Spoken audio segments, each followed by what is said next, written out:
all the religious groups are against me because I'm talking about population. They want more souls. I want less on the planet. They want more souls. I want less on the planet. That is right. That is right. Those are the demons that feed on your turmoil. They don't want you on the planet. You're filth. You're the plebs. And, well, they get to decide because they are, they've deemed themselves the elite, the decision makers for the globe.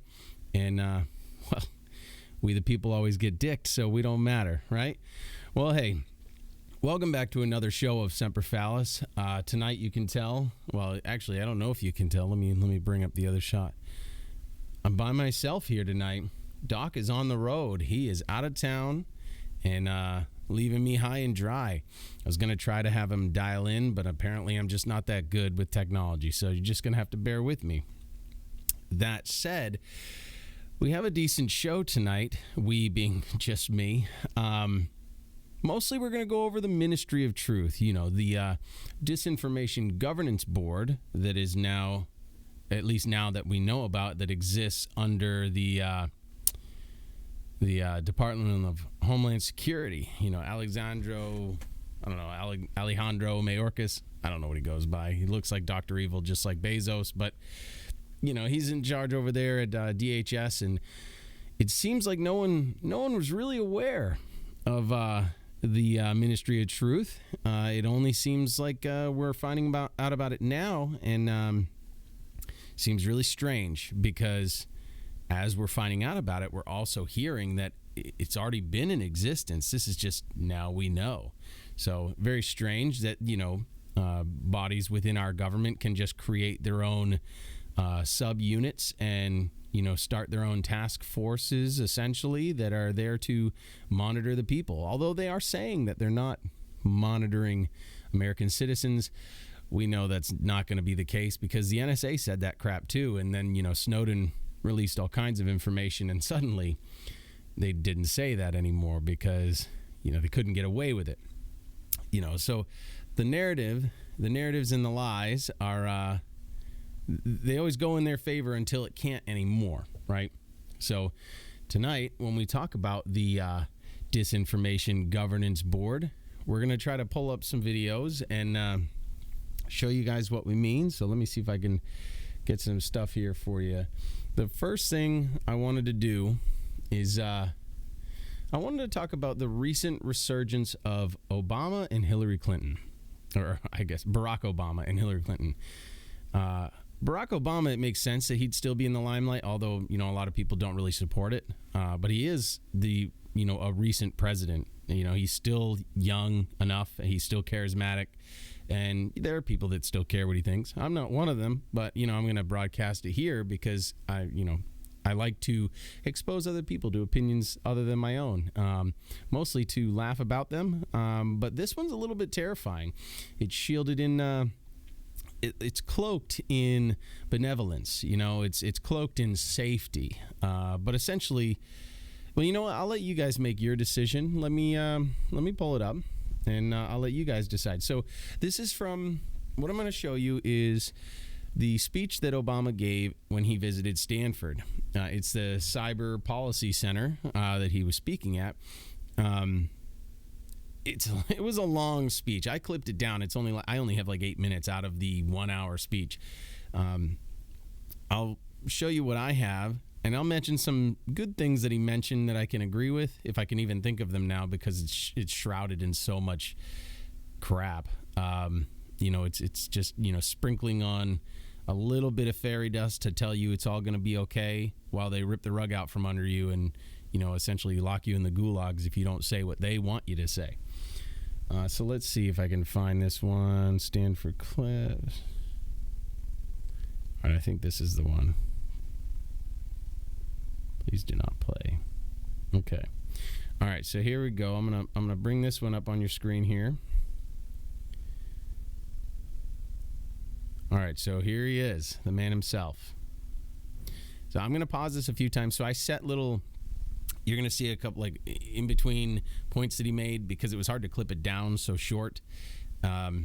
Yes, I did cut things out, so this isn't manipulative editing. It's just there's a lot of junk in here. I sat here and listened to this guy, listened to him talk for like an hour and a half. It was miserable, but I clipped it down just for you. All right, you. Yes, Kevin, you are getting dicked all the time, all the time. All right, we all are, every one of us. All right, here we go. Worse yet, Democratic backsliding isn't restricted to distant lands. Right here in the United States of America, we just saw a sitting president. You guys hear that all right? The clear results of an election and help incite a violent insurrection at the nation's capital. Not only that, but a majority of his party, including many who occupy some of the highest offices in the land, continue to cast doubt on the legitimacy of the last election and are using it to justify laws that restrict the vote. All right, so this isn't even one of my intermissions that I put in here, but he's already leading into this saying that, you know, disinformation was used by the Trump campaign and supporters of the Trump campaign to cast doubt on the election results. And now they're using this, allegedly, according to Obama, they're using this as a means to restrict the vote in the coming election. Now, what's interesting, if any of you have been paying attention, then you don't even need me to tell you, the changes in law that have been happening since the 2020 election have been more so just to return election processes back to their initial state prior to COVID, pandemonium.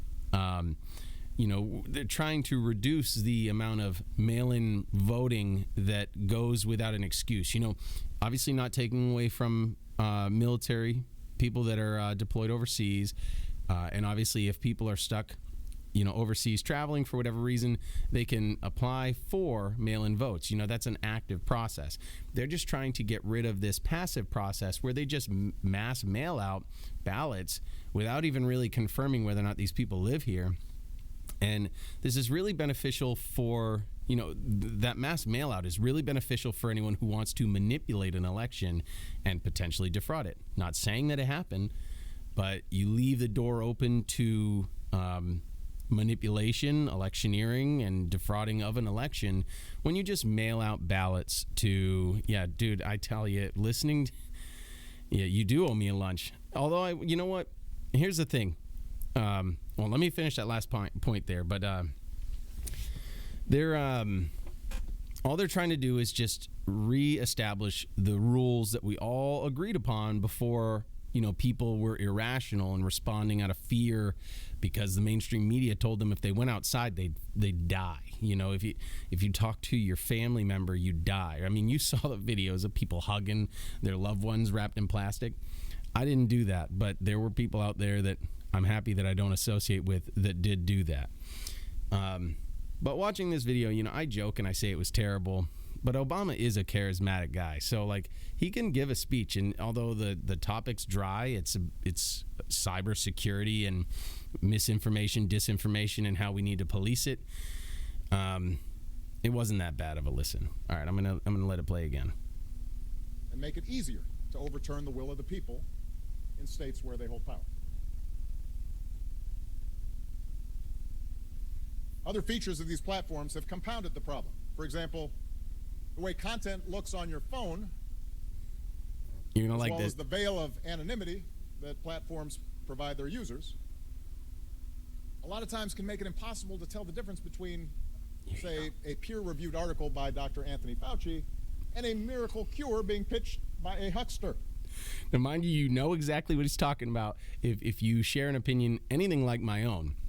Now, he is literally trying to lead into this disinformation policing campaign by referencing the election and referencing, people doubting Anthony Fauci, and they had every right to doubt him. And then instead of believing Anthony Fauci, those people were out there seeking alternatives, like whether it be the one that starts with an I and ends with an ectin, that one, there are tons of studies that say that it's good. Whether it be the one that starts with a hydroxy and ends with, something that sounds like Harley Quinn. those ones right there, they all have studies. And as a matter of fact, the latter, if you will, that one was studied by Anthony Fauci himself when coronavirus hit us, in early 2000s, and showed promising results. And yet during this recent wave of, batshit coronavirus, suddenly we weren't allowed to talk about it. And if you did, you were a conspiracy theorist, regardless of how many studies showed, improvement in patients, reduced chances of death, and whatever. And even if it didn't, we should still talk about it. That's the big thing. Like, open dialogue is going to yield you better results than stifling progress because you won't allow one side to speak their piece. So he's leading into this, right? He's leading in saying that now medical misinformation and the doubting of the election results, and now and before that also including saying trying to restrict the vote. These are three things he's brought up as reasons why he's going to get into the need for more content moderation. Those are my little breaks. The fact that scientists developed safe, effective vaccines in record time is an unbelievable achievement. Are they safe? Are they effective? You decide. And yet, despite the fact that we've now essentially clinically tested the vaccine on billions of people worldwide, around 1 in 5 Americans is still willing to put themselves at risk and put their families at risk rather than get vaccinated. In case you didn't hear that, we were tested. Billions of us were tested worldwide. People were guinea pigs. People are dying because of misinformation. Who's misinformation? This is the thing. So as you listen to anything that you hear from the mainstream media, especially when you hear it from the puppets that are, the Barack Obamas of the world, the Hillary Clintons of the world, the Trudeaus of the world, the Anthony Faucis of the world. I mean, you go through and you look at these leaders, right? Whether they're leaders in a bureaucratic position, appointed, or they're elected officials that may or may not have got there legitimately. Who's really pulling their strings? Because it seems to me like every one of these points that he brings up in this speech, you could look at it two ways. You could look at it the way I look at it, which is, what's he really saying, or why is he saying it? Or you could look at it his way, where, he spins it and says that this is dangerous and this is why we need to moderate. I already mentioned the 2020 presidential election. President Trump's own Attorney General has said that the Justice Department uncovered no evidence of widespread voter fraud. I highlighted that right there. Widespread. That's their key term. Like anything else, if they're going to throw a key term in there that changes and qualifies what their statement is, it's because you can't prove that key term. So you can prove that there was voter fraud, that there was manipulation, there was electioneering, there was ballot harvesting. All this has been proven. Whether or not it would have changed the results, we don't know. But it's mostly because they fought tooth and nail to prevent a real investigation. So yes, there may not have been widespread voter fraud. Obama. Authoritarian regimes and strongmen around the world, from China to Hungary, the Philippines, Brazil, have learned to conscript social media platforms to turn their own populations against groups they don't like, whether it's ethnic minorities, the LGBTQ community, journalists, political opponents. You might not be able to tell. Autocrats like Putin have used these platforms as a strategic weapon against democratic countries that they consider a threat. I actually sped up his speech like 10 or 15%. You just have to flood a country's public square with enough. Hold on. This one's good. So listen to this and just think about it from a cynical perspective, right? Just think about what he means. Don't assume he means that it could be anyone, or maybe it's a game plan. Maybe it's a strategy they know well. Raw sewage. You just have to raise enough questions, spread enough dirt, plant enough conspiracy theorizing that citizens no longer know what to believe. Once they lose trust in their leaders, in mainstream media, in political institutions, in each other, in the possibility of truth, the game's won. That's let's just say that that's probably out of a playbook somewhere, right? I mean, we know that they caused the color revolutions. We know they caused the orange revolution in Ukraine. We know that it's a common tactic to create instability in a region, cause civil unrest, and then force these regime changes, and then say that they're democratic. They're the furthest thing from.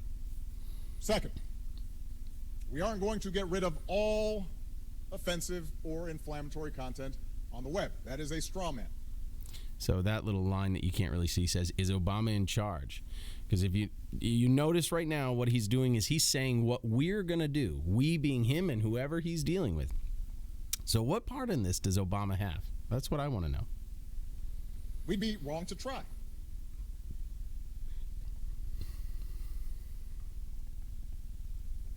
That said, the First Amendment is a check on the power of the state.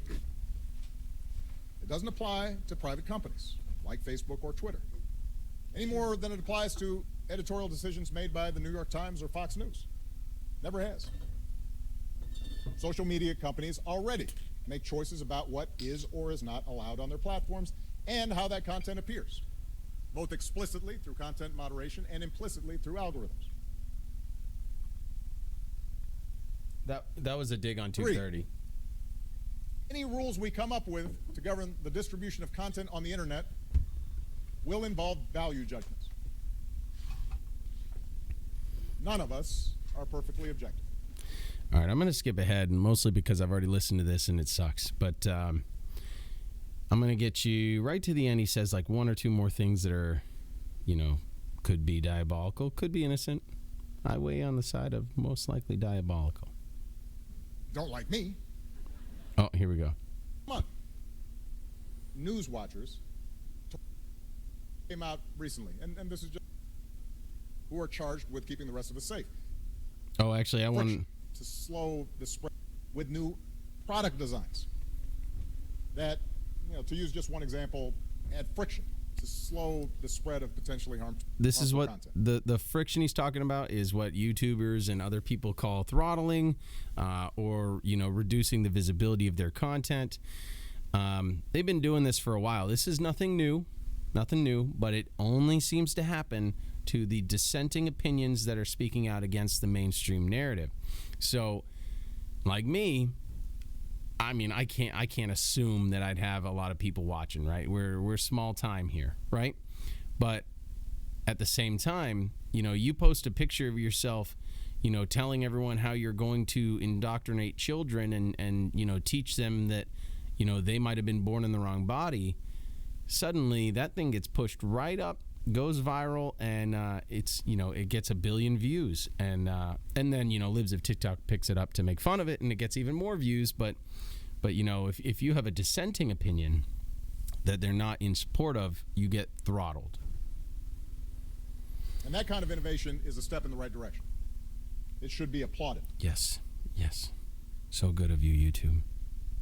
In a democracy, we can rightly expect companies to subject the design of their products and services to some level of scrutiny.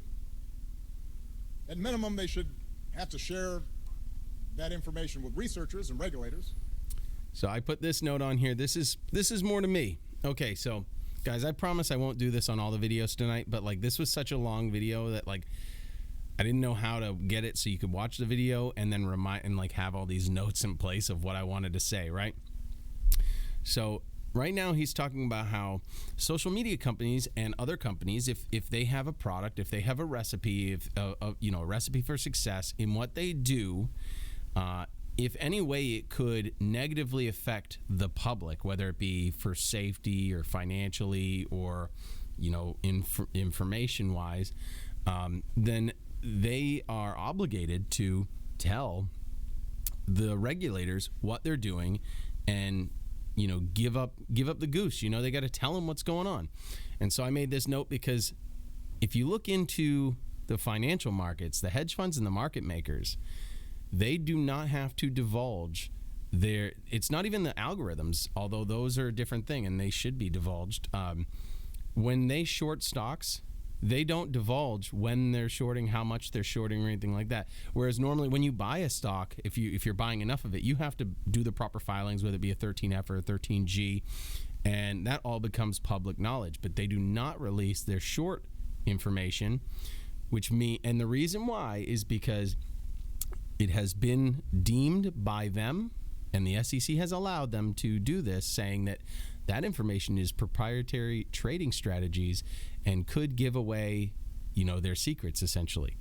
So if you're someone who's investing in AMC, GameStop, or Sundial, or Ader, or any one of those heavily shorted companies, you're like, yeah, I know exactly what you're talking about, and I hate it. For anyone who doesn't dabble in the market, good for you, because it's highly manipulated. Who are charged with keeping the rest of us safe. Now, notice this whole thing's under the guise of safety. But it is possible. It's just To information. broaden our perspective. Now, an interesting study came out recently, and this is just one study, so take it with a grain of salt. The researchers paid a large group of regular Fox News watchers to watch CNN for almost a month. God bless them. And these were not swing voters. These were hardcore, Hannity, Carlson fans. They're probably out fishing and listening to their Carlson, or maybe they're at the dojo with Hannity and they're talking about his new book. And if you've watched either one of them, you get the joke. If not, good, because it's ridiculous. Right? They're right there. It's not a great joke.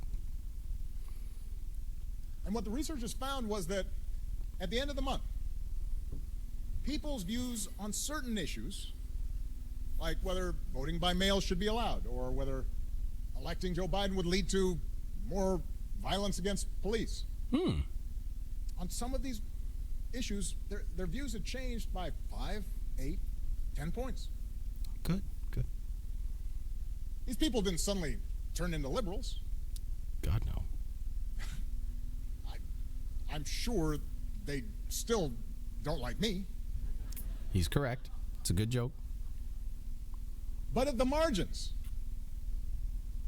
they had reshaped their perspectives in meaningful ways.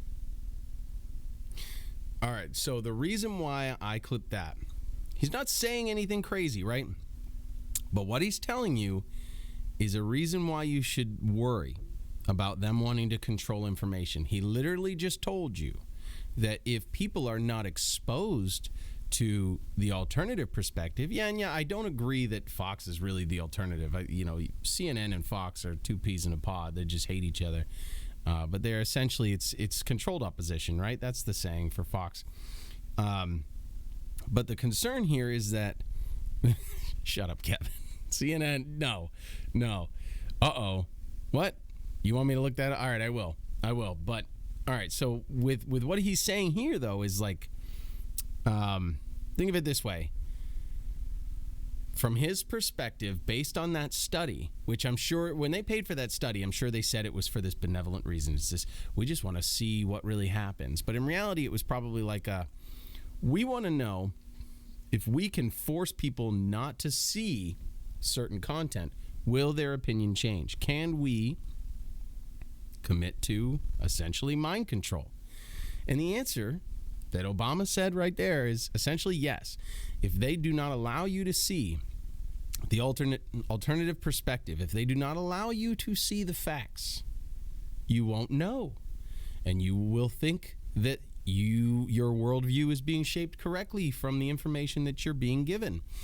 So this is an important talking point for Obama and all the cronies that circle around him like sharks, waiting for the blood of children. They want to control the narrative because they want to shape the way you think and control your mind. And yes, I know it sounds crazy, but it's true. Let's see what else he says. There's like one or two more things.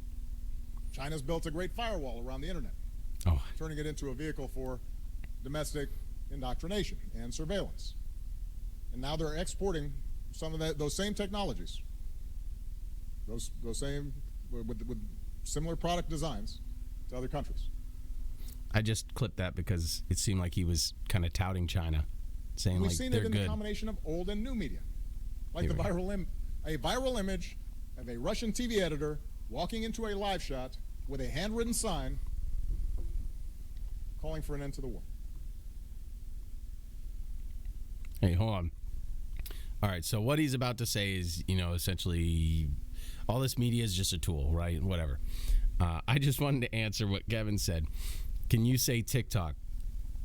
I don't know about any of you. Obviously, TikTok's full of lots of thirst traps and stuff like that, but at the same time, TikTok has a lot of dissenting information. I'm actually surprised, and maybe it's on purpose, assuming that China really is a rival and is against, America, having to jump away from the part of my brain that wants to think that they're all globalists in it together and want to crush the plebs. Assuming that they are not that, assuming that they are against each other, it would make sense then that TikTok allows this dissenting information and allows the information to spread. But and I actually, so yeah, like when you say, can you say TikTok? I think it's kind of funny because, yeah, I know, Corey. But dude, I got to tell you guys, I appreciate you being here. I'm all alone by my lonesome here tonight. Doc's not here, but with TikTok is the perfect example of, trust but verify, right? I find a lot of information, and my TikTok feed is shaped very differently than others because instead of, liking the thirst traps and I mean, I don't hate those, but I like a lot more of the weird, news related videos, and I like them. Like, I actually click the like button so that I can save them. And then I go verify what they're saying. So my TikTok feed is literally just this massive confirmation bias of like hate the government and all the globalists. Anyway, what Obama is saying here is, there's this guy in Russian social media or whatever, carries a sign, and here's what he says. Handwritten sign was a tool. TV is a tool. The internet is a tool. You're a tool. Social media is a tool. Your mom's a tool. At the end of the day, tools don't control us. We control them. That's right. All right, that's it. That's all I got for that video, right? I could have dragged that on even longer, but I promise you would have been less happy than you are now. And I don't know, that might be hard to do because that is hard to watch, right? That is very difficult. And then let's see. So I talked about Obama, right? I showed you Obama's recent speech in Stanford. And then this is a recent tweet, very recent tweet. Oh, God damn. Very recent tweet from good old Hillary herself, Crooked Hillary. For too long, tech companies have amplified disinformation and extremism with no accountability. The EU is poised to do something about it. I urge our transatlantic allies to push the Digital Services Act across the finish line and bolster global democracy before it's too late. Yeah. That right there that's Hillary.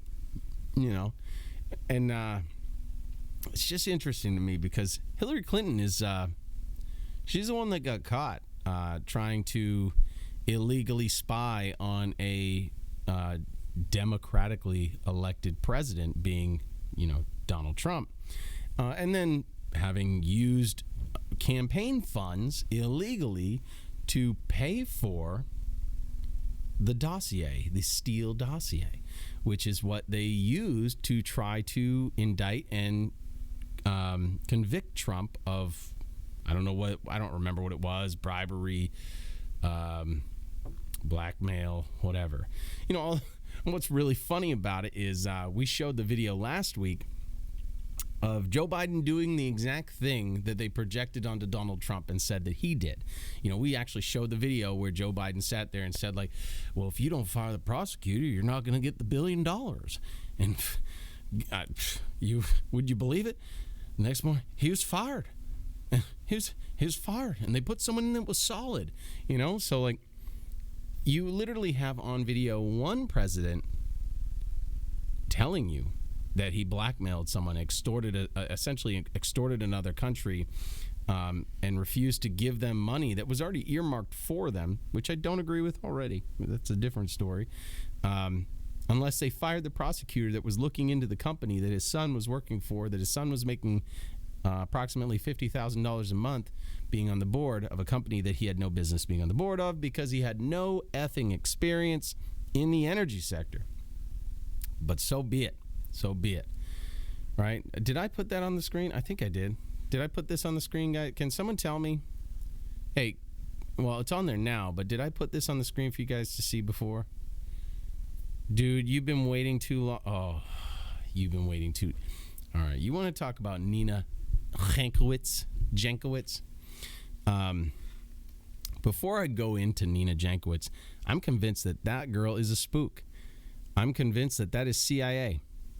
There's no reason for me to believe that she is anything but a spook. She came out of nowhere. You go look at her Wikipedia. There's nothing on there from before April of this year. This woman has written books, right? She wrote one of them in like 2020 or 19, right? And then another one she just published this month. I haven't read them, but, you know, judging a book by its cover, which they always say not to do, I'm not going to read them. They look like crap. And that's me being nice because I'm trying not to get this one censored because I'm pretty sure all my other videos, all of our videos are censored because we swear a lot. We sit here and we have we get loose. You know, what are you going to do? Anyway, hold on, let me minimize this. I'm going to bring you guys over to one more thing. All right, so obviously we started off with the World Economic Forum where that guy's laughing about how he wants less souls on the planet, right? And now we're looking at, the video of Obama saying that people can't distinguish truth from fiction themselves. And so we have to moderate. Obama's whole speech essentially said that you're too dumb to investigate information presented to you and determine what's truth and what is not. And so we have to moderate it. This is the same idea as, them trying to tell you that, like, people can't eat certain things. Trying to, instead of letting you be an adult and make decisions that will affect you good or bad, they don't want you to see information because it could be bad. Just like how they're trying to institute a policy where they eliminate menthol cigarettes because they want to minimize the amount of deaths in the minority communities. Which is interesting because I knew plenty of white people that smoked Newports, and I knew plenty of black guys that smoked Newports too. But I mean, we were out there at the smoke pit just the same, smoking menthols back in the day. Kids in the military, whatever though. But they don't want you to police yourself. They want to tell you what's good for you. They want to corral you like cattle and just, push you down the, push you to slaughter. I don't know. All right, I got some more stuff. Hold on. All right, so these are a couple of clips that I got from Jen Psaki, talking about, you know what? No, that's a different subject. We're going to stay on subject. I might have had too many. All right, let me pull up the Nina Jankowicz. I hope I didn't cap there or clip, whatever. All right. So, I wanted to show you. I guess I'll save some of that to the end. So we'll circle back, like Psaki likes. We'll circle back at the end, and anyone who's with me will get a couple of good examples of the disinformation presented by mainstream that, that they fought tooth and nail against when normal people were trying to present the truth, and they were like, you're a liar if you did that, and here's their version of the truth, which, you you're not allowed to talk about. All right, here's Nina Jankowicz. I think this is the first one. Transition. Are you ready?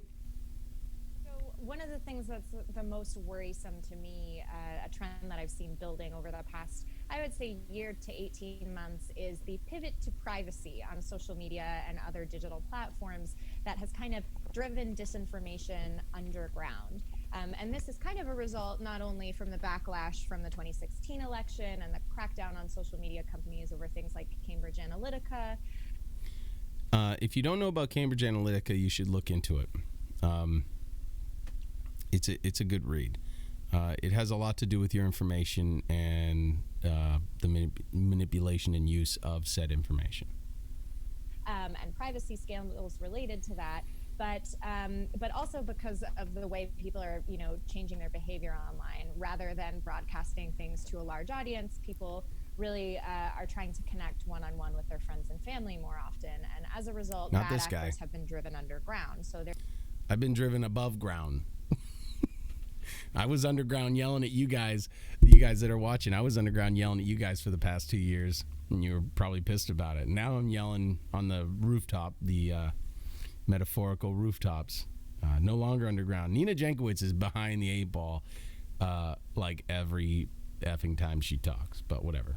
They're organizing themselves more in private and closed groups, or if they've been deplatformed in some cases, talking not about Facebook and Twitter, they're moving to places in the more mainstream like Reddit, or farther afield like Gab, 4chan, 8chan. And that makes, all of these conversations and the spread of disinformation and its narratives a lot more difficult to track. There's a lot. What she's really saying, it makes it harder to combat the truth with their fiction, because the truth is being spread on all these other platforms. It's harder for them to keep their boot on your neck. That's going on in the basement of the internet that is hard for researchers to track and very hard to then combat. Not only can we not know what is being talked about, but it's hard to fact check that or downplay that if we're talking about something that's algorithmic. So it's not hard to fact check. It's not. It sometimes is labor intensive and tedious, because sometimes to fact check, you've got to dig into, for example, like for when you're fact checking CDC stuff, you've got to go into all their charts and into their data, and then look at the fine print underneath the charts to see how they're really using it. And they represent the data on their chart as one thing, and then you read the fine print and it says that, this actually means people that tested positive at least within 30 days. And they may have died for any effing reason whatsoever, but we're going to call them COVID deaths. So, F you. I'm worried about that, specifically related to COVID. We've seen a lot of, there it is. Miracle cures and hucksters. All right, so did anyone notice that Biden used the word huckster and Jankowicz here used the word huckster? And these two interviews were on vastly different dates. Nina's interview is about a year before. Okay, I mean, I'm not saying that it means anything, but it might. Peddling snake oil on the internet over the past couple of months, and I think we're going to see more of that in those communities. And unfortunately, without... This is coming from the same media that told you that ivermectin is nothing but horse dewormer, even though it has I think it has a Nobel Prize. It's a miracle cure in medicine, anti-parasitic, fights virus in the... I can't even remember the words, but essentially... in vitro. It kills off viruses in vitro, prevents them from splitting and duplicating themselves, and then has been seen to help in many other things. The same goes for other medicines. And crap, I just realized I said the name of the medicine. So great. Greater regulation on a federal level, or more cooperation that is kind of ad hoc between social media platforms and the government, or researchers for that matter, because there has been a lot of reticence on the behest of social media platforms to give up that data to researchers. I think we're going to be in the dark for a long time, and and I don't know what the cure is, especially for the scientific community to be able to reach out to those people. And there is, a certain extent of, there's always going to be people who believe in conspiracy theories, whether That's me. they're on the internet. Although almost everyone. So I made a tweet about this, but if you see anyone get labeled as a conspiracy theorist, at this point in time, after what you've witnessed for the past 2 years, you should just feel safe to assume that they're telling you the truth. Obviously, verify. Do your best due diligence, but they're probably telling you the truth. I mean, more frequently than mainstream media. This woman here, this spook that appeared out of nowhere, that somehow has this decorated career in politics, but yet has no history on her Wikipedia there. She doesn't want you to do your own research. She wants you to just take what they feed you. Dude, I'm sorry. She doesn't do it for me. She's got that Jay Leno chin, and there are certain pictures where I'm convinced that she's like, what's the swimmer? What's the guy swimmer? Or I mean, what's the girl, the trans woman swimmer? Leah Thomas. I think it's Leah Thomas. I think she looks like Leah Thomas, but that's just me. Or, before the internet existed, those folks always existed, and perhaps we should be reaching out to the more average folks, not the ones who are on the fringes. But as those damn average people. we've seen, that sort of behavior increasingly is able to. This is the first I've listened to this interview here, and mostly because audience, I listened to her singing like the Espialidocious song, and that was enough for me. That was more than enough for me, listening to her sing that. I got one more regular interview of her, and then I'm going to play. Then I'm going to read something from her. All right, this is her again.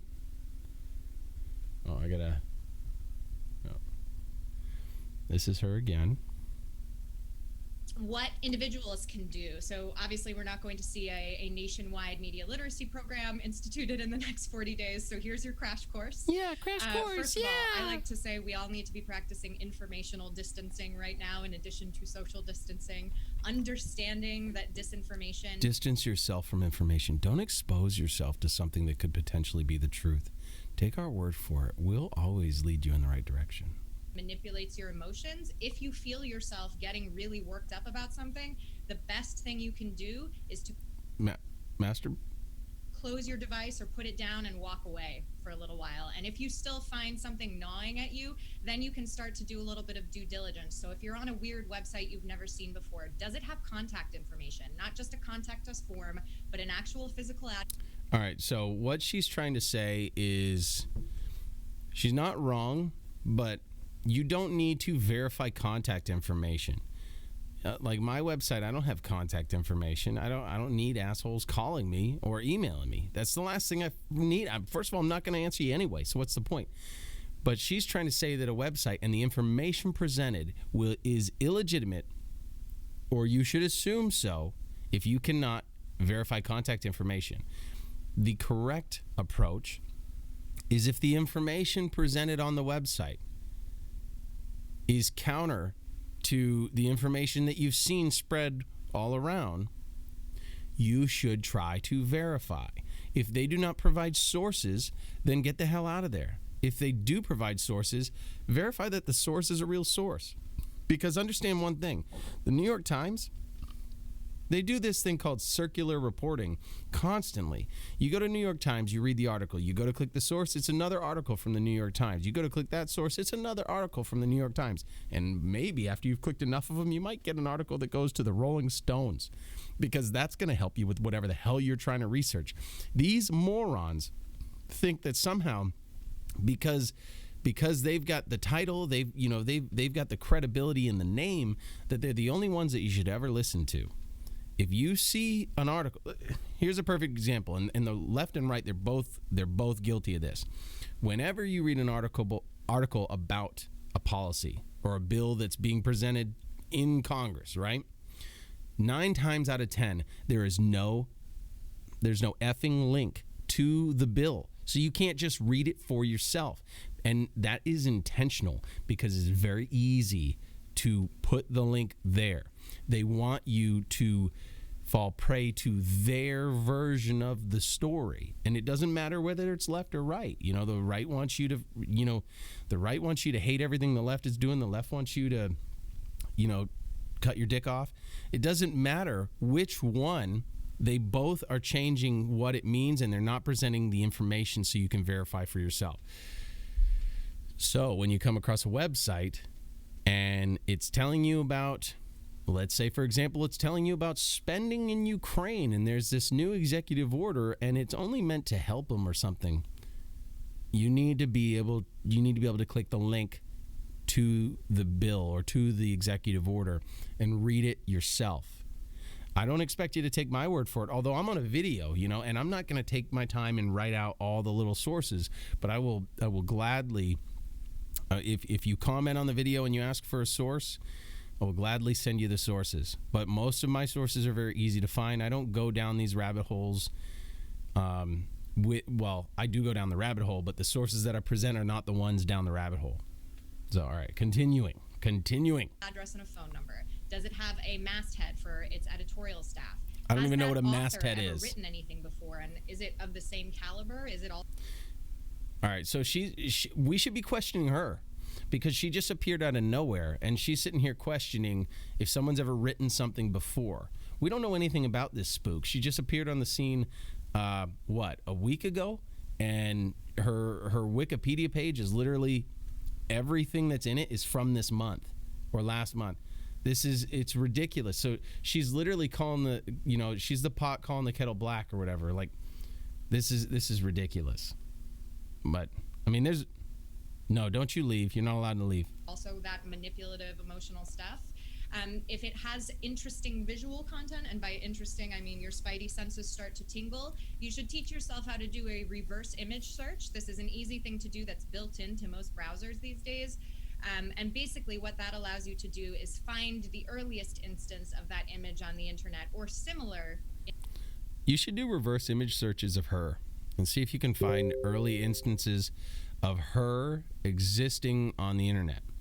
Because, I'd like to know where she really came from. I mean, she went to Georgetown, so I already know I can't trust her because Georgetown and Columbia University are like, that's Spookville all day long. It's always people that are pushing the agendas and, the ones that destabilize a constitutional republic, not a democracy, but whatever. Images. So you can kind of track and see where it's coming from. Often disinformation will misappropriate images. So we see the Russians, for example, using images from the Balkan conflicts in the 1990s as... You saw the New York Times using video from Italy during the pandemic. You saw during, I want to say it was Syria, you saw bombings happening that they were claiming were from Assad that were from Iraq. During this recent conflict in Ukraine, you see fighter jets being shot down only to find out they're from an aircraft combat simulator video game. So she plays this game, but she's not preaching both sides. Come on, lady. Tell it like it really is, not your version. Images of Ukraine today. This is a great way to spot false information. And finally, just thinking before you share, understanding that, again, they're playing on your emotions and hoping for that organic engagement. That's what makes this stuff blow up. It's not about ads anymore. And understanding the role that you play in that ecosystem. And finally, if you're going to engage with a friend or family member and tell them, this is actually wrong, here's the Snopes link. Psychologists, people who actually have studied these interactions on a massive... If anyone tells you to go to the Snopes link, just understand that Snopes has blatantly lied. Or another interesting thing that they do, if they're not lying, is that they will slightly change the point being argued, and then tell you that it's not true. Oh shit! And that it's not true because of that slight change. So Tim Pool likes to go on about this, and he does a better job than I could ever do of explaining it. But essentially, it'd be like Joe Biden. This is hypothetical. Joe Biden went on stage and said that all the children in Russia are going to be stolen and given up to a prostitution ring. And then Snopes would come out and be like, did Joe Biden go up on stage in red shoes and say that the kids in Russia are going to be stolen and given up for prostitution?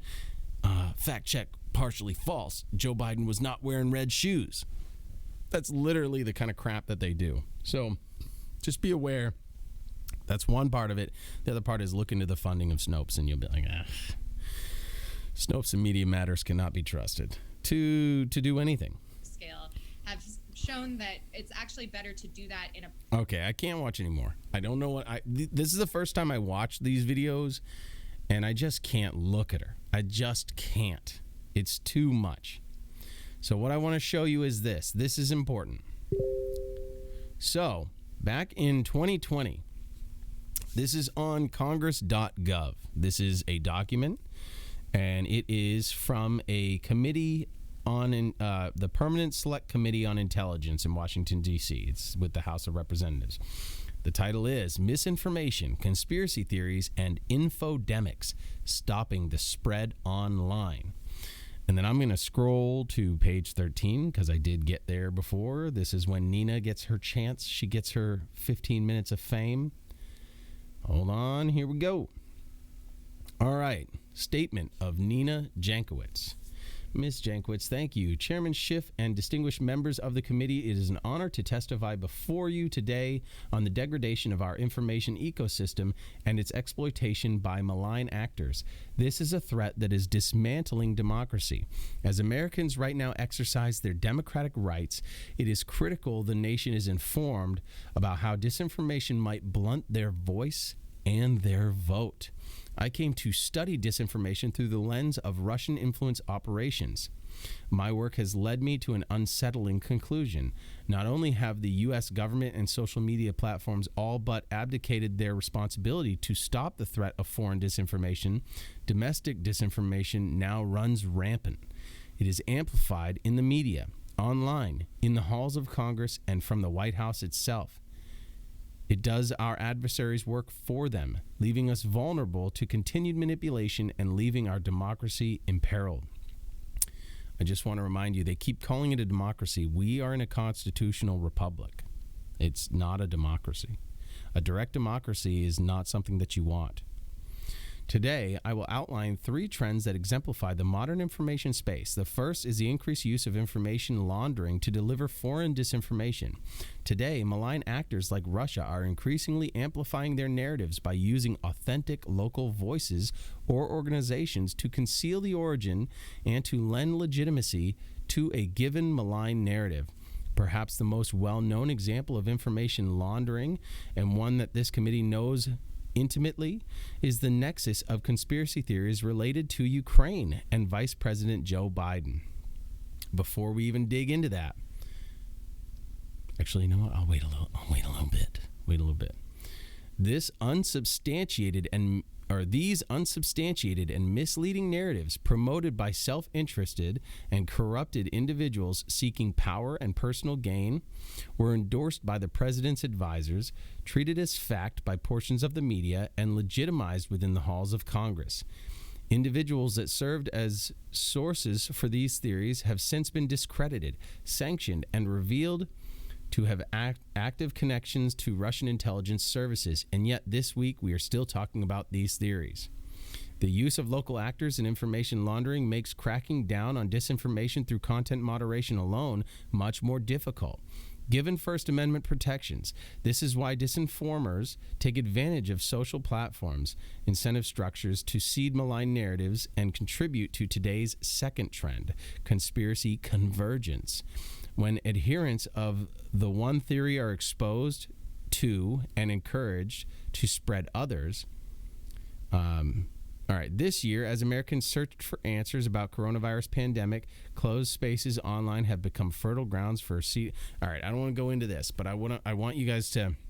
We are going to read that, but what I want you to notice is this woman who is now in charge of the Disinformation Governance Board is still she bought in to what the mainstream narrative said about Ukraine and about the Hunter Biden laptop. She is sitting here in front of Congress testifying that that was all disinformation and was pushed through to the mainstream by dishonest actors and foreign actors. Now, mind you, the Hunter Biden laptop has been confirmed as authentic by the FBI at this point. So this woman doesn't know a damn thing, but she is telling you that she is the expert on disinformation. But maybe she is, but from a different side of things. Rather than being an expert on stopping it, maybe she's the expert on producing and giving disinformation legs to let it run through a society. This year, as Americans search for answers about the... Oh, man. Hold on. I'm not live right now. I'm gonna wait till it goes up. Hey, if this comes live, will you type something in the comments for me? All right. Hey, if you hear this, type 1, because we just got disconnected for a second. This year, as Americans search for answers about the coronavirus pandemic, closed spaces online have become fertile ground for seeding and amplifying disinformation. As my co-panelist Cindy Otis and I have found, conspiracies run rampant across platforms and cross-pollinate between communities and indoctrinate new members. This, in particular, is a problem on Facebook groups. So it was more than likely this interaction between Nina Jankowicz and House members that spurred Facebook to start moderating their group activity. So anytime you posted something in a group, essentially it would say that if you don't remove it, then your group will be banned or, whatever. This year, as Americans search for... Oh, no, I already did that. Facebook has made changes to soften this phenomenon, but they leave aside the most pernicious source of disinformation, high-profile accounts to which Facebook's community standards seemingly do not apply. President Trump pushes content, including falsehoods about the safety and security of mail-in voting.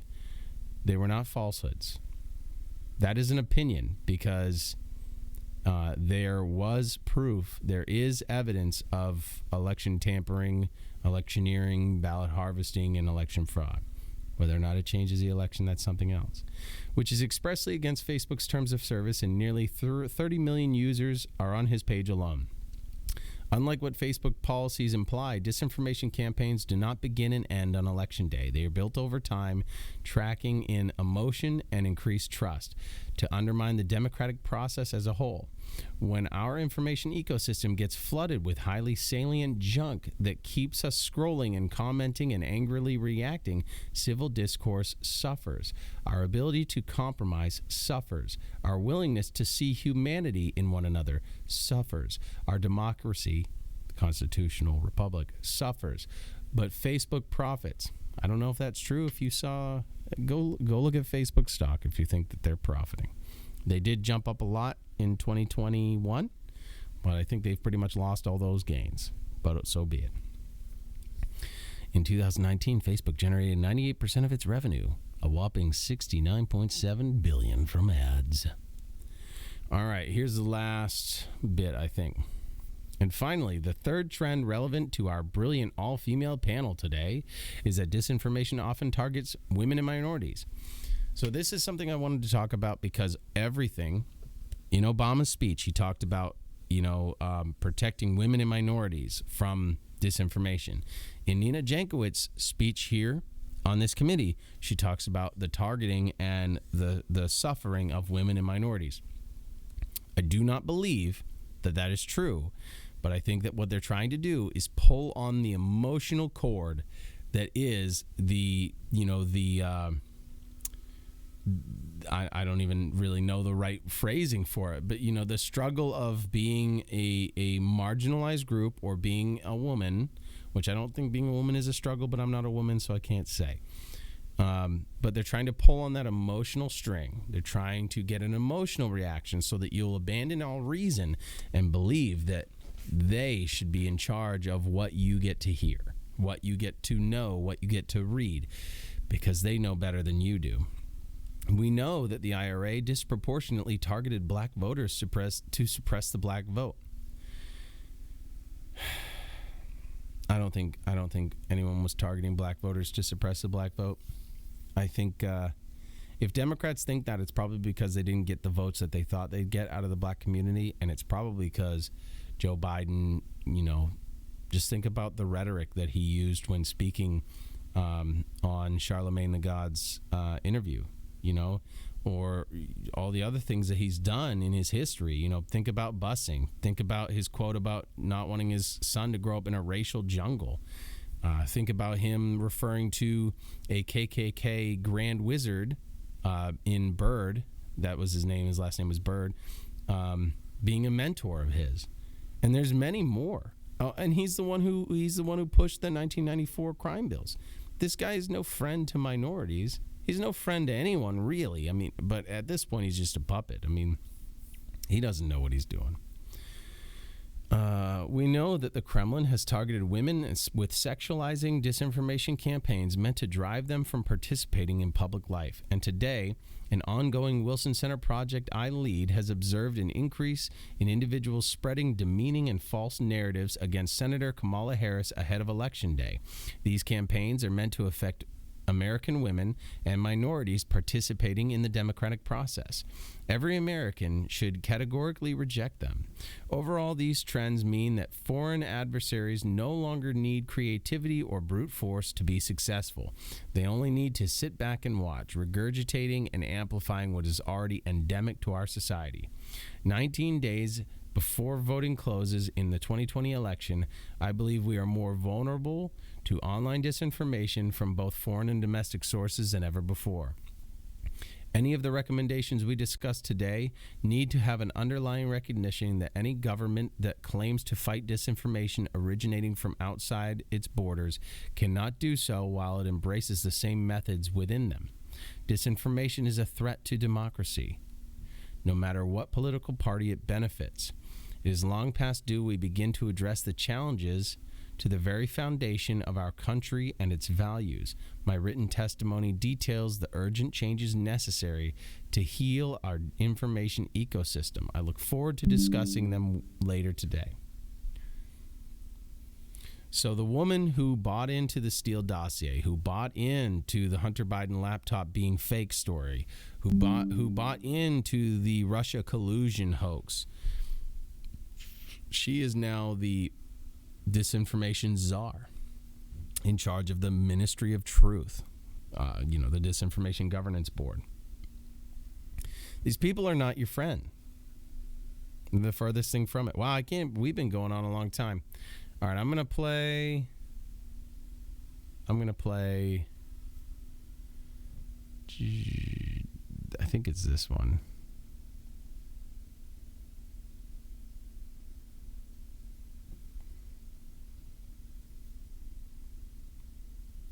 All right, so I believe this one is about Nina Jankowicz. And I have just a couple questions on the disinformation board. Sure. Yesterday you had told me that you were not familiar with Nina Jankowicz. I'm wondering if you have more information on her today. Also, Secretary Mayorkas said that he was not familiar with statements that she had made surrounding the Hunter Biden laptop. And I'm just wondering, how is she hired if you in the White House are not familiar with her, if Mayorkas is not familiar with her statements? What's the process for putting her into a position like No one's familiar with her. She's a spook. this? Who's in charge of her? Well, let me give you a sense of who she is. She's an expert on online disinformation. Yes, she is. Think about the phrasing there. She's an expert on online disinformation. You can trust her. She was formerly in the Wilson Center as she was formerly a disinformation fellow at the Wilson Center. Disinformation fellow. Trust me. You can trust She me, bro. testified before Congress as well as the United Kingdom and European parliaments, advised a Ukrainian foreign minister, particularly relevant in this moment, under the auspices of a Fulbright Public Policy Fellowship, and overseeing Russia and Belarus programs at the National Democratic Institute. Any hiring decisions are up to the Department of Homeland Security, but this is a person with extensive qualifications. Really? I guess, can you describe what her job is going to be? Because there's been some TikToks that she has put out, and it seems like rather than calling balls and strikes on this story is false. Here we this go. Story, and here's the truth on it. One line stood out to me. They're laundering disinfo. We should really take note and not support their lies with our wallet, voice, or vote. You ready? Here we go. Is really quite ferocious. It's when a huckster takes some lies and makes them sound precocious by saying them in Congress or a mainstream outlet. So disinformation's origins are slightly less atrocious.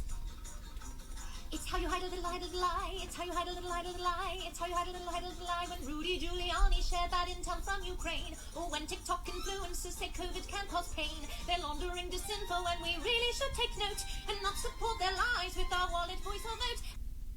That's right. This is also work that is helping to address unauthorized. Does PSAC seem uncomfortable? Now, mind you, she didn't watch that little snippet from Nina Jankowicz's TikTok or whatever, but like, I just think she's off her game because this is a spook. There is no background for this woman. It's all just made up, but whatever. There's no way I'll ever be able to prove it, so this is the best I can do is say, like, use your best judgment. Terrorism, other threats. Unauthorized terrorism. Oh, yeah, I slowed that down on purpose because it seems like, is it weird that she said that otherwise we can't put a stop to unauthorized terrorism? Terrorism. So what is authorized terrorism? Is that what we're doing in Yemen? Or what we're allowing to happen in Yemen? I guess authorized terrorism on our part would be what we're doing in Somalia. Right. Is it authorized terrorism what is happening between Israel and Palestine? I don't know. I mean, these are just things, we're sitting here and we're, is it authorized terrorism when we arm rebels and allow them to go into Syria and allegedly fight some sort of dictator? But it seems like we're just getting innocents killed. It's the same crap that's happening in Ukraine. And see how disinformation and misinformation is being pushed to lead to increase those. So that's all work. We think it's work that's been ongoing for some time. This is the form it's taking, and there's a fact sheet that details the specifics of it. Yeah, a fact sheet. Just outlined a lot of efforts that sound very worthy, but you've got someone from the Department of Homeland Security telling people how they should vote. And not support their lies with our wallet, voice, or vote. All right, so that's the better of them. I got a little bit more. So these two videos, and I was going to try to go further, but I didn't realize how long this would go trying to go over these videos for you guys tonight. So I thank you for your patience because I don't know how you're doing. I don't know. Okay, that's a different thing. All right, so this is PSAC. All right, so this is the next thing. This is talking about the use of funds for Ukraine. And I wanted to talk about this more, but I didn't think this disinformation crap would have taken so long. So here we go. Talk through the vital need of this assistance, what it would go to, and elevate it to that level. And then is there any effort, I guess, you heard this a little bit from him today, talking about how Ukrainians are giving up their lives, so the money, I guess, is there anything that the White House is doing to address the concern from some Americans that this is an awful lot of money going to a foreign country when we have domestic needs at home? I don't know if there's anything proactively that you guys may do to try to make that case for why this amount of money is needed. Well, I would say that we've also seen an incredibly heartfelt outpouring of support from the American people for the efforts of the United States to lead in standing up to Russian aggression and to stand up. You have not seen a heartwarming outpouring from the American people. We've poured out enough money already. Since like 2013, we've poured more than $20 billion in, if you include money that went through the IMF, which is heavily funded by America. And now they want to send another $33 billion. We're talking about over $50 billion being taken from the taxpayer without you being asked if you want your money to go there. So there's no representation here. They're just making decisions for you, taking billions, over $50 billion if this goes through, and just giving it. And that's all just one country. I mean, there's other countries getting money from America. The number of billions it's high. It's just weird to say billions is already high, but the multiples and tens of 20s of 30s of 40s of 50s of hundreds of whatever of billions, it's too much. It's too much. And they don't give a shit. You're a pleb. in favor and support of the Ukrainians. To the president, this is about American leadership in the world. It's also about standing up for democracy versus autocracy. It's about standing up against one foreign country invading another foreign country. It's about American leadership in the world. So it's about American leadership in Ukraine. But it's the same story goes for Russia. This whole conflict is essentially both of them want Ukraine. Neither side cares about Ukraine.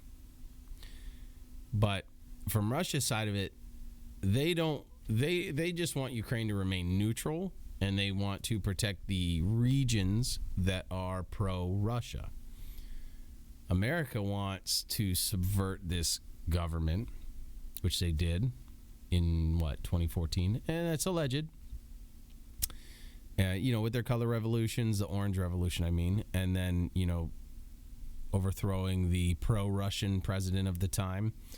And I forget which president followed, but now we have Zelensky, who is nothing more than a NATO Western puppet. I mean, that guy is. I mean, he was created. That guy is his backstory is more created than Nina Jankowicz. So we will continue to articulate that and make that clear. And that is part of the reason why the president also detailed in specificity today what all of this would go to. I mean, some of it, a great deal of it is, of course, to military assistance to fight this war. But there is funding in there, as he noted this morning, for food security and ensuring that we are addressing any food shortages around the world. There's assistance that is going into humanitarian assistance and helping the outflow of refugees. And so you notice that they said that there's money in there for assisting the populace with food shortages and aid that they might need. I just want every American to think about, especially if you're an American that's in dire straits. If you're starting to suffer from the rising prices of food and it's getting more and more difficult for you to feed your family, you probably find it pretty damn hard to believe that the elected officials that are paid for by your tax dollars are also then stealing the remaining tax dollars that you've given and sending them away to another country that didn't vote for them and giving your tax dollars to them and giving food to them. Now, I'm not saying I want the government to give me money and give me food. That's the last thing I want. I want them to just stay the hell out of it. Maybe stop taking my tax dollars. That's all I really want, because it seems like anytime the government gets involved, they either create monopolies or they destroy a functioning system. There's no time when they don't destroy. It's but being intentional or accidental, I mean, that's the real question. But the outcome is always, progress is stifled, and the systems that were working when the government gets involved suddenly stop working.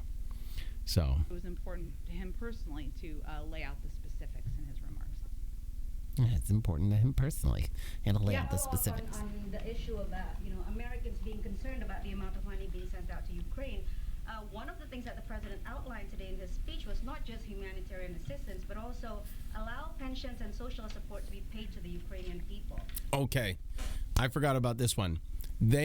Our tax dollars are going to pay pensions for Ukrainians. We're paying for the effing retirements. We're not paying just for food. We're not paying just for weapons. We're not sending them missiles and drones and MREs. No. Now you're paying their pensions. Did they pay into the system? No.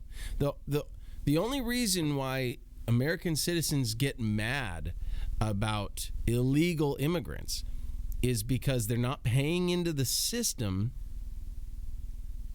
and we don't know if they're criminals before they come here. That's why we prefer legal immigrants, because they're vetted, and now they're contributing to the system like the rest of us. You got to pay the toll, right?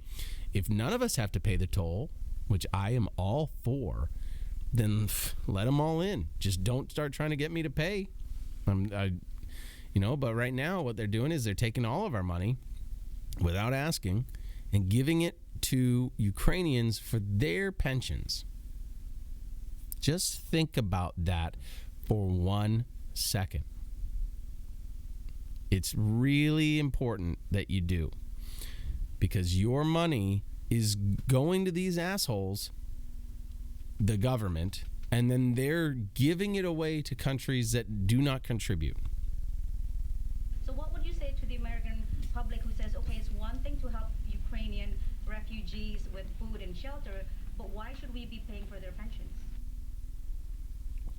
Good question. Why should we be paying? Well, look, I would say that we have provided a range of economic assistance because we know that their economy has been devastated.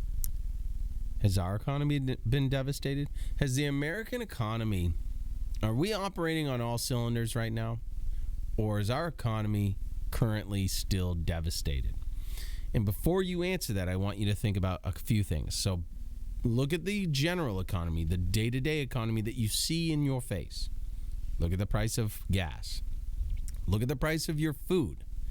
Look at the job market. Look at the pay, the wages that are available out there versus what the inflation rate is. Our economy is shit. It is 100% shit. Right? Now, understand that they are taking your money and giving it to another country because their economy is not good. And I'm not saying that I'm not saying that they don't deserve help, but they're not doing this in a transparent way. You're only finding out about this when reporters are questioning them and putting them in the hot seat. Not of their doing. Oh, and she's saying that their economy is struggling, not of their doing. Our economy is struggling, not of our doing. It just depends on whose doing you think it is. Is it because of China and the Wuhan virus, or is it because of America and the Wuhan virus? I mean, we know that we funded it, and anyone who says otherwise is a liar. We funded it. Metabiota's connected to it. Fauci's connected to it. NIH is connected to it. Obama's connected to it. I think Peter Daszak's connected to it, if I'm not mistaken. Don't quote me on that one because I might be getting that name wrong. And then our governments locked us down. I mean, I never got locked down, but for the idiots who actually listened, you allowed the economy to tank. If you said no right from the beginning, if everyone just said, nope, we're going to keep doing our thing because, we have to put food on the table and we don't want the government to pay for our existence, then none of this would be happening. But it is happening. It's a little ridiculous. Because they were invaded by a foreign country, and they're going. Let me finish. And they are going to need assistance in order to recover. We provide assistance, economic and humanitarian assistance, to a range of countries around the world. A range of countries. It's not just Ukraine that's getting your tax dollars. And I'm not saying that other countries don't deserve it, but it's not our responsibility to pay for every other country. It's just not. Because that's part of American leadership. And so I would say that's the reasoning for this assistance being proposed in the package. Go ahead. It's ridiculous. All right, I got one more. This is the last one, guys, I promise. I'm not going to go into...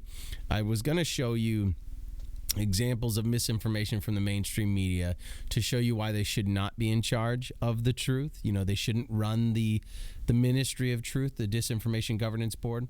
So I will just, before I run this clip, I'll just tell you what those examples were going to be. I was going to talk about the CDC director saying the vaccinated can't get sick, they won't spread the virus. I was going to talk about how the laptop was said not to be fake by the information czar. I was going to talk about how the Steele dossier turned out to be fake and paid for illegitimately using campaign funds by Hillary Clinton.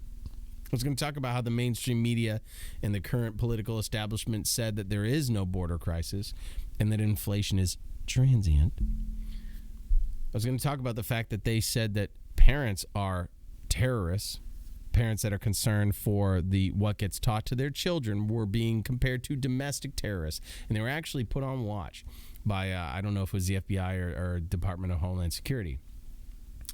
The uprising of white supremacy, where they're saying white supremacy is the biggest threat to our nation, that's not true at all. But they keep running that narrative, and that's coming from the government. You know, it's coming from our bodies of information.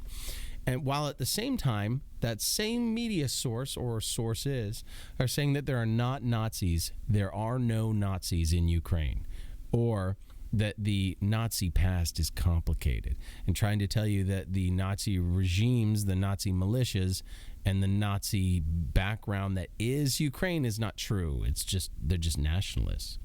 But this is also the same media that said nationalists and white nationalists and anyone who is the rise of nationalism is bad. So they can't get their story straight.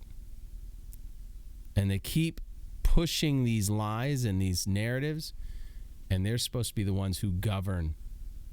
I guess they are the ones who govern disinformation. They're definitely in control of disinformation, pushing all this shit in front of your face, telling you, I mean, these are the same people telling boys that they're girls and girls that they're boys. All right, that's all. All right, I'm going to pull this up. All right, here we go. This is if Congress help for doesn't Ukraine. pass supplemental aid to Ukraine, or it's delayed, how much longer can we keep the current pace in supporting them? All right, so this video, this is the last one, guys. Last one. This video is here for one reason and one reason only. It shows you that this request for 5 months of aid funding to Ukraine is not the end of this. It is not the end. This is, if they get their way, they being the establishment, and I'm not referring to left or right, I am talking about the corrupt cronies in government and military spending, defense contractors, all that stuff. If they get their way, this will be the next forever war. This will be our next Iraq or Afghanistan, where we're there for like a decade. It will be the same. This is what they love. All right, here we go. Well, there's a range of ways we're supporting them, right? So this is why I felt it was important to outline in more detail than I did yesterday. Sometimes you go back and you say, I need more information. And that's what we did here. But we know there's $250 million left, right, from the security package. We know that we were at a very rapid pace of providing assistance for several weeks. That was strategic because we wanted to front load that, knowing that as Russia repositioned their approach to the war, the needs for the Ukrainians were different, because it was going to be a longer, more drawn out war that was more kind of on the ground. So we strategically front loaded a lot of the security assistance, but there is not. We expect a couple more weeks this assistance could be. I don't have the plans from the Department of Defense on exactly how they will roll that out. I also noted that the vast majority of our economic assistance has also been exhausted. Obviously, many of those needs are long term. Some of the funding, about $3 billion of it, was for operating needs of the Department of Defense. Some of those are still being spent out and are part of their budget, not direct assistance, of course.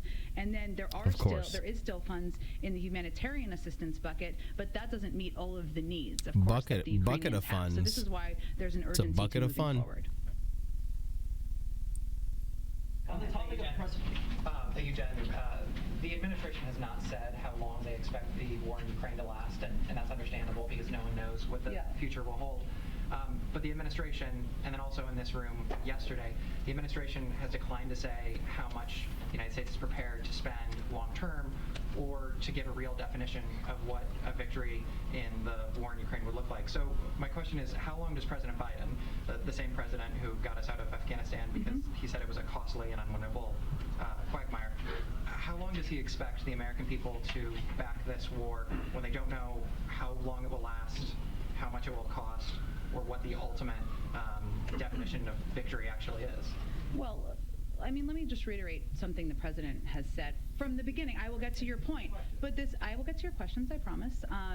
That combating Russian aggression has costs. Leaving it unchecked would be even more costly. Would it be more allowing costly? Russia to run rampant around Europe beyond Ukraine, which is what President Putin outlined in his speech right before. So first of all, Putin did not say that he wants to run through Ukraine, take over Ukraine, and then expand into Europe. She is making shit up right now for the purpose of gaining control of this press conference to win over this argument without facts. The true intentions of Putin, they're not necessarily known. Obviously, he has stated that he wants to end the Nazi problem in Ukraine and protect the Russian separatist regions in Donetsk and Luhansk, over in Donbass, and obviously Crimea. And he stated he wanted to restore water flow to Crimea, which he's already done all that shit. Do I think there's still a risk for Ukrainians? Absolutely. Do I trust Putin? No, not at all. And no one should. You should never trust a leader of a country. You shouldn't trust celebrities. If I give you information, you shouldn't trust me. You should verify for yourself. Blindly trusting anything is a quick way to find out you're an idiot. That's really the answer there. But Jen Pisak over here is blatantly lying to these reporters because she needs a quick win. She needs the narrative to turn, where Putin's the bad guy that wants to take over the world, because she needs you, not just her, but the administration needs you to worry for the fate of other NATO allies as well as the world itself, because you are a member of the world. Because if that is under threat, then you have to support it. You have to be a member of the resistance against Putin. Before he invaded would be incredibly costly to the world and to the United States. We calculate that as well. Right now, I know, I will get there, I promise. I know you're raising your hand. You asked me a few questions. I'm going to get there. Right now, the importance of this package to the president is because every day Ukrainians pay the price of freedom in their lives, and he feels providing them with arms and foods is the right thing to do. And trying to plan for, and I noted that some components of this package are not limited. It's not that the spending will end at 5 months. It's not that the spending will end at 5 months. It's just allowing the ability. You like that? She just said it. It's not that the ending will end. It's not that the spending will end at 5 months. She is telling you right now, they don't intend to stop spending your money. They just figured that 5 months would take them to the end of the year, and then they can ask for more next year. That's all. They just need more money till then. And then they're going to ask for more money at the end of the year. And it's just going to be a new budget. Because you're a taxpayer. You're not a real human being. You're just a number to them. Remember, we're all slaves. And here we go. For us, the Ukrainians and the Europeans, to plan over the long term. In fact, much of the security assistance will be much longer than that. Much longer than that. The reason it's difficult to define what winning is because obviously our view continues to be that an end will be through a diplomatic process. You can't define winning, because if you define what a win will be, then once we achieve those results, all this has to end. So by not defining it, they can just keep this going forever. Hey, Kevin, man. Welcome back. We, of course, want the war to end as quickly as possible. And President Putin could do that tomorrow. I don't know what you missed, but right now, what we're making a decision about what we're advocating for Russia, the Russian conflict, they're essentially saying that there is no end in sight. They asked for 5 months additional funding for that $33 billion. Dictator and his military. They asked for 5 months of additional spending for that $33 billion. Actually, I like redheads, man. Some people compare her to Zuckerberg. I don't make fun of Pisak. I mean, I make fun of her a lot, but not the way she looks. I don't hate her. Or are you talking about the Asian reporter? I don't know, man. They're all good-looking people. It's like there's a lot of good-looking people in the world. Whatever. But no, she's literally she's just saying right now that 5 months, that's just what they're asking for now. They don't expect it to end. They expect it to go longer. And 5 months just takes them to the end of the fiscal year. So then they can ask for more. and she wouldn't give benchmarks or metrics for what they would consider a victory. What is the end of the war? When do they call it? And the reason why is because if they give metrics, if they say these milestones must be met and then we can stop spending American tax dollars on Ukraine, if she said that, then they couldn't ask for tax dollars again. Evil Psaki. PSAC all day. Lacking food, lacking economic assistance, and preventing Putin from rampaging through Europe, which, by the way, would be much more expensive than what we're talking about here. All right, did you notice that? She's saying that Putin's going to rampage through Europe. He has not said any of that crap. Now, mind you, I don't know what Putin's really thinking, but in no way has he expressed any desire to rampage through Europe. In fact, his desire is for NATO to stop trying to take over Europe. So maybe when Russia says that he wants NATO to secede or recede back to their original status at the end of World War II, maybe that is what they're assuming is Putin saying he wants to take over Europe. And I really think that Putin just wants the Western he wants the Western the influence to back off. But who the hell knows, man? Who the hell knows? This is a long one. I did not expect all this to go so long. Definition of what success or victory looks like in the region is contingent on how long the Ukrainians are willing to combat the Russians and whether or not they want to, fight them and force them to the negotiation table or push them out of, their borders. That's up to them. But That's not exactly what I said. What I will say is that is not exactly what I said. What I will say is that that's exactly what she meant. But she realizes that it comes off a little different, so she's going to try to correct herself. But reality is, and what he said is true, based on what she's saying, we are leaving this all up to, for as long as Ukrainians are willing to fight, we'll keep sending them weapons and let them die fighting each other. And yeah, we'll send some mercenaries, and so will Ukraine, and so will the UK, so will France, or whoever else is sending them mercenaries, and they're going to die, and they're going to post their crappy social media videos, which I watch, so it's fine. But these are brainwashed plebs jumping into a war that they have no business with. Oh, man. Sweden and Finland. So I was just reading, I think it was Sweden just announced, it may have been Finland, they just announced that they're intending on joining. They accelerated their application. We're all asking for World War III right now.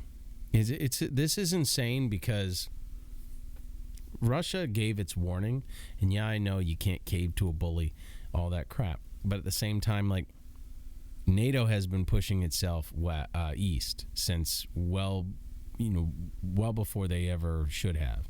This all started when they started moving east after Russia said, you can have Germany back so long as you do not move east. I think, yeah, east. And none of that happened. Then we had the, the Budapest moratorium, which was, I think that was when Ukraine gave up its nuclear capabilities, promising that the U.S. would protect them. And then you had the Minsk I and Minsk II agreements, which was essentially like a ceasefire within Ukraine between Russia and Ukraine. And then, you have Finland and Sweden who have remained relatively neutral on the front of, NATO expansion. And now with all what's going on, now they're talking about joining. And I just think that at this point, you've got two competing voices in their ear. You got the devil on both shoulders because Russia and NATO they're both assholes. Russia's saying don't join them or we'll kill you, and NATO is saying if you don't join us, they'll kill you. And we won't protect you if you don't join us.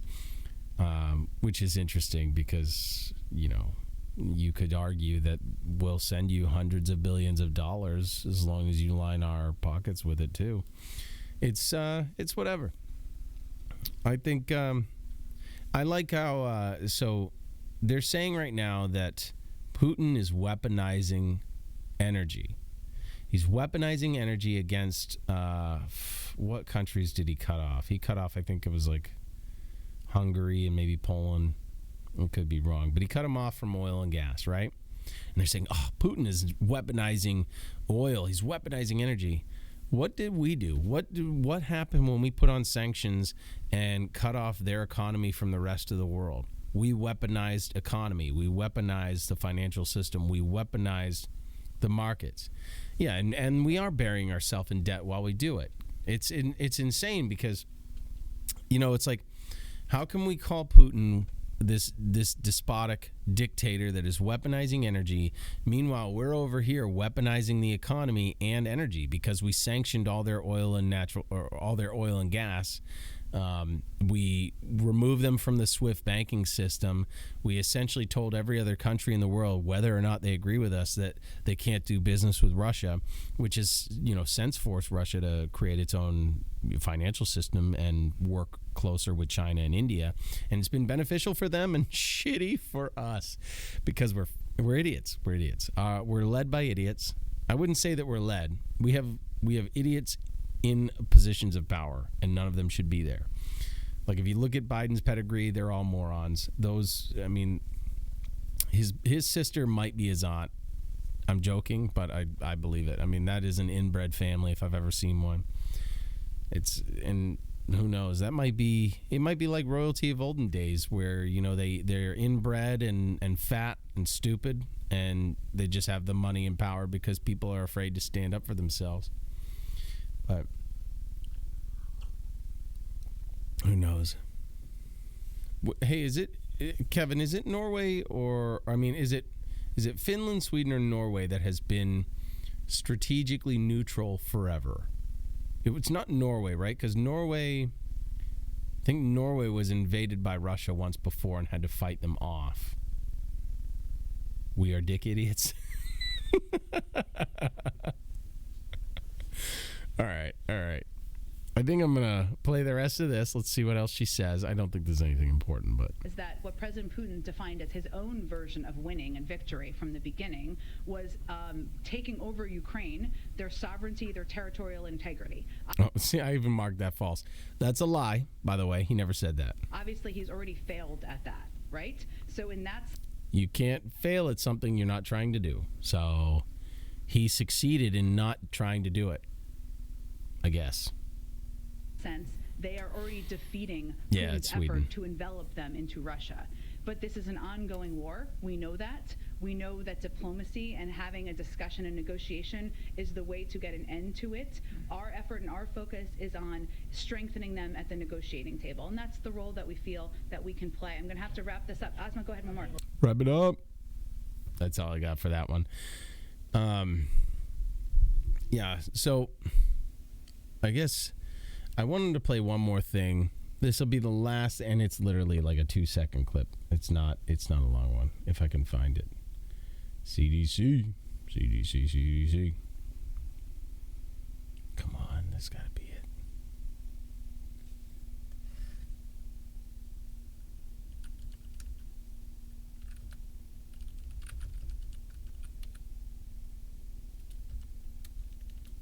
This is the last one. And then we'll call it a night. No. Oh my God, this is it, right? I think this is it. Oh, don't. Our data from the CDC. All right, do you remember this? This is Rochelle Walensky. I'm gonna bring her up. Good old Rochelle. Rochelle Walensky, CDC director. At the height of all the people like me coming out and reviewing the data and saying that this vaccine has not proven to be safe, I'm being careful with my words there. The CDC director came out and said this. Our data from the CDC today suggests, that vaccinated people do not carry the virus, don't get sick, and that it's not just in the clinical trial. If you're unvaccinated, you don't carry the virus, you don't get sick, you can trust the mainstream media to carry the truth throughout. All right? That's all I really have. I think we're going to end it here. All right? So this is what I got for you. The Disinformation Governance Board, the only purpose of that is to create disinformation and moderate disinformation in a way that controls the narrative. It's not necessarily about making sure the truth prevails. What? Kevin, have you not seen that video before? Oh man, you've got to tell me if you haven't seen that video before. That's the CDC director. That was a year ago. Literally 1 year ago. Well, 1 year, 1 month. Saying that if you're vaccinated, you can't carry the virus, you won't get sick. Dude, you got to be kidding me. Oh my God. That was one of many. I mean, these slips, these people, they're just blatantly lying. She knows. I can't prove that she knows she's lying, but you better believe she knows, because at the time this came out, I knew it was a lie, and I'm not even a CDC director. I'll play it again, dude. I'll play it again. It's so blatant. It's like, is that lady retarded?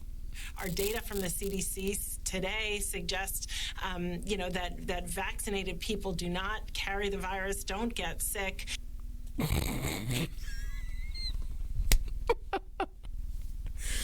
So mind you, at the time this is happening, if you question Anthony Fauci, if you question the mainstream narrative, you were a disinformation junkie and you were getting sent to the disinformation gulag. It's insane. And at the same time, if you spoke... Oh, I punched that microphone. I got to figure this shit out. At the same time, if you posted anything about alternative treatments or medications, you were banned. So it all circles around to this Disinformation Governance Board. Because think about it this way. The EU is trying to institute something very similar. Right? Right now in Ukraine... Literally, in Ukraine right now, they are arresting people with dissenting opinions. The SBU is going around and storming and arresting people who are speaking against Ukraine or speaking against this invasion. I might even be able to find it for you. This will be board not brief. What? DG? Well, I don't know. Disinformation Governance Board. Yeah. Hold on. I'm going to find you. Oh, don't you do that.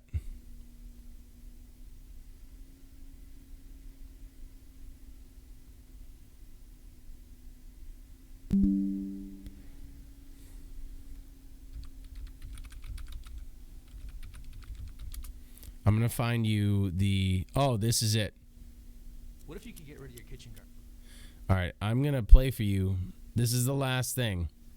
You just listen to Trudeau. That's great. I hate you right now. All right. What I want to show you. Oh, no. Is this it? I think this is it. All right. So I'm going to give credit where credit's due, assuming that this is even real. And I've got two thoughts on it, if it's not real and if it is real. So this is from AP News. It's been all over Twitter and everything, so I shouldn't get hit with a flag, but I'm sure it'll be like, oh, you copyright strike. All right, so this is the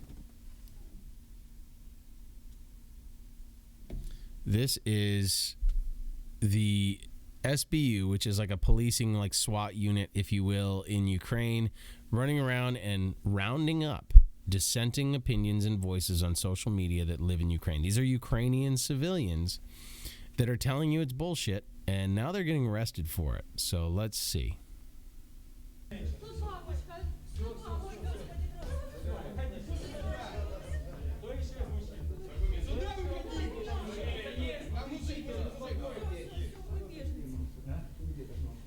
So I have two thoughts on this, and I'll just speak while it's speaking because I can't. Unless you can speak Ukrainian and Russian, there's no way you can know what they're saying anyway. I look at this two ways. It could be just reporting on them cracking down on disinformation, right? But if you were looking at this from the outside perspective, this doesn't look good for Ukrainians. It looks very despotic, right?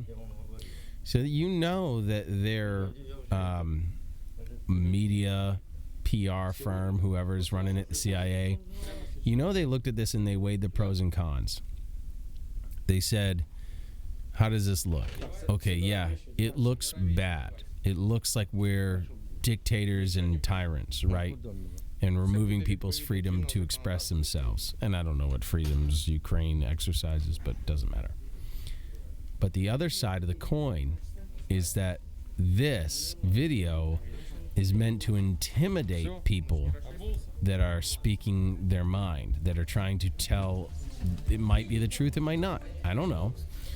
So they weighed these. They had to have weighed the pros and cons. Like, how bad do we look versus how much of what are we trying to accomplish with this?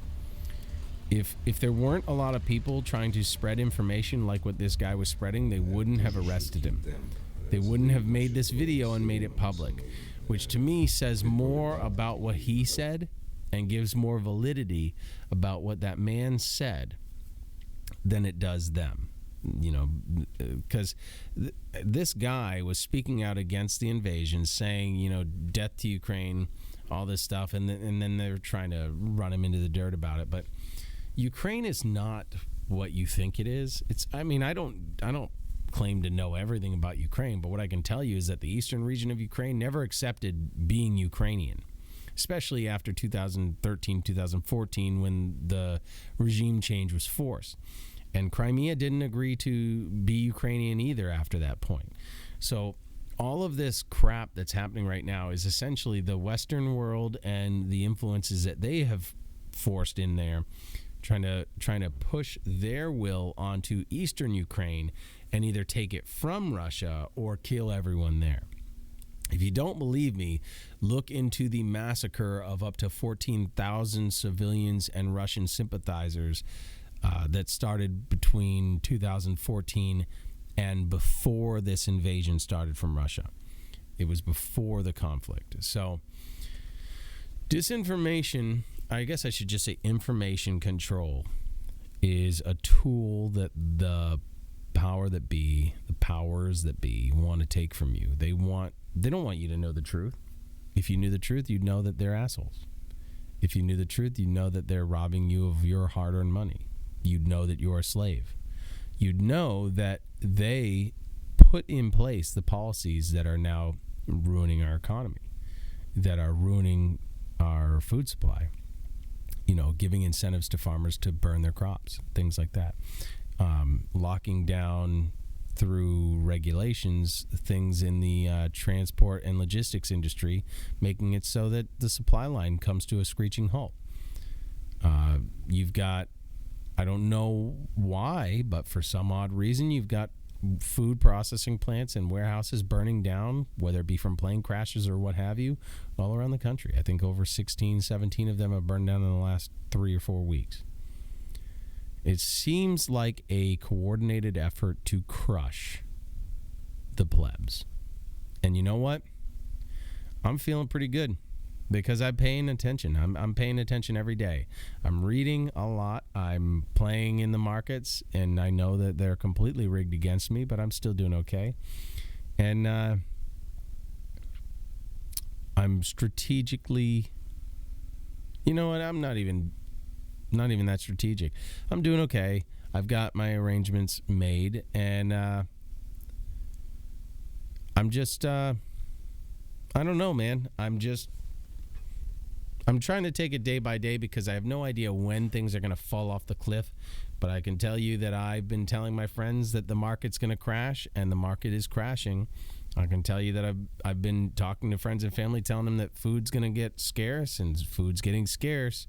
I can tell you that before inflation hit, I said it's going to get real bad because they're printing money like crazy, and it's getting real bad now. I'm consistently ahead of the curve. So whether or not I present it well, I hope I do. If I don't, I apologize, but I hope you'll stick with me and come join again. If you didn't already, like this video and share this video. And if you haven't commented, please do. Let me know what you thought about what we talked about tonight, and if you have anything to add, because I'm sure I missed some stuff, because it's hard to keep up when you're going over speeches that other people are doing.